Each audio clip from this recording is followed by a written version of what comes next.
Big boss Malayalam season 7 ഒരു eviction കൂടി കഴിഞ്ഞിരിക്കുകയാണ്. പണിപ്പുര ടാസ്കിലൂടെയാണ് ഒരാളെ കൂടി എവിക്റ്റ് ആക്കിയിരിക്കുന്നത്.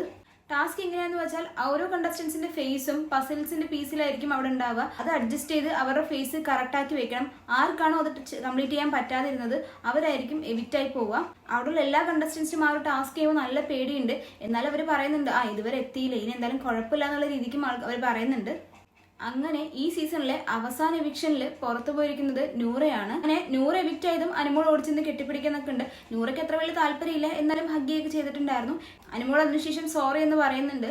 നൂറ പറയുന്നുണ്ട് അതൊന്നും കുഴപ്പമില്ല, ഇനിയിപ്പോൾ എന്തുണ്ടെങ്കിലും നമുക്ക് പുറത്തിറങ്ങിയിട്ട് സംസാരിക്കാം, എൻ്റെ ഡ്രസ്സൊക്കെ എന്തെങ്കിലും ഒന്ന് പാക്ക് ചെയ്ത് തിരിച്ച് കൊടുത്തു വിട്ടേക്കെന്ന് പറയുന്നുണ്ട്. അത് കഴിഞ്ഞ് അക്ബർ പറയുന്നുണ്ട് നമ്മുടെ ഇടയിൽ ഒരുപാട് തെറ്റിദ്ധാരണ കാര്യങ്ങളൊക്കെ ഉണ്ടായിട്ടുണ്ട്, അപ്പോൾ അതിനൊക്കെ സോറി പറയുന്നുണ്ട്. അപ്പോൾ നൂറയും അത് തന്നെയാണ് പറയുന്നത്, ഇനിയിപ്പോൾ എന്തുണ്ടെങ്കിലും നമുക്ക് പുറത്തിറങ്ങി സംസാരിക്കാം, നിങ്ങൾ ആരെങ്കിലും ഒരാൾ കപ്പടിച്ചിട്ട് വായോ എന്നൊക്കെ പറഞ്ഞിട്ട് എല്ലാവർക്കും ഓൾ ദ ബെസ്റ്റ് ഒക്കെ കൊടുക്കുന്നുണ്ട്. അതുപോലെ തന്നെ നൂറ പറയുന്നുണ്ട് എനിക്കിനി സങ്കടമൊന്നുമില്ല, ഇതുവരെ എത്താൻ കഴിഞ്ഞാൽ വളരെ സന്തോഷം എന്ന് പറയുന്നുണ്ട്. പിന്നെ അനുമോളോട് പറയുന്നുണ്ട് നീ കരയരുത്, ഇനി ഗെയിമിൽ ഫോക്കസ് ചെയ്ത് നിൽക്കണമെന്ന് പറയുന്നുണ്ട്. അങ്ങനെ ബാക്കിയുള്ള മത്സരാർത്ഥികളെല്ലാം തന്നെ ടോപ്പ് 5 എത്തിയിരിക്കുകയാണ്. നൂറയ്ക്ക് ഭയങ്കര ആഗ്രഹമായിരുന്നു ടോപ്പ് 5 വരണം എന്നൊക്കെ, പക്ഷെ അൺഫോർച്ചുനേറ്റ്ലി ഇത് പറ്റിയില്ല. അതുപോലെ തന്നെ എല്ലാവരോടും നന്നായി കളിക്കുന്നൊക്കെ പറഞ്ഞിട്ടാണ് നൂറ ബിഗ് ബോസ് ഹൗസിൽ നിന്ന് പടിയിറങ്ങുന്നത്.